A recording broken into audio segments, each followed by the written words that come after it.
tukutane na viongozi wa dini leo kwa ajili ya kuongelea swala la amani na matamanio ya wananchi wa Dodoma, kuona mkoa wa Dodoma unaendelea kuwa na amani, na tukaona jambo hili la amani hatuwezi kulifanya peke yetu bila kushirikiana na wananchi.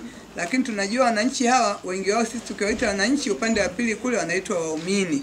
Kwa hiyo tukaona ni nafasi nzuri tukiongea na viongozi wa dini, ni fursa nzuri ya kuweza kuwafikia wale waumini ambao kwetu sisi ni wananchi, ili kwa pamoja tukaongea lugha moja ambayo inasema kuwa mkoa wa Dodoma tunatamani kuona amani wakati wote, kama ambavyo tumeendelea kuwashukuru wananchi wa Dodoma na wadau mbalimbali na hasa viongozi wa dini ambao tulishirikiana vizuri wakati uliopita, wakati wa uchaguzi.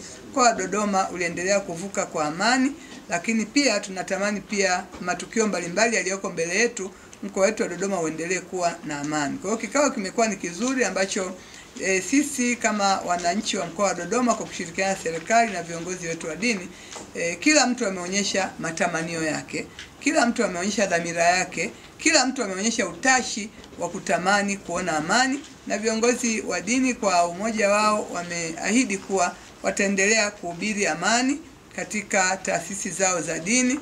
Lakini kikubwa ambacho tumekubaliana kwa pamoja na kwenda sasa kila mtu kwa nafasi yake ya hubiri amani, lakini pia kikubwa tumekubaliana kuwa na maombi ya pamoja, ambapo katika maombi yale kutakuwa na mambo matatu muhimu.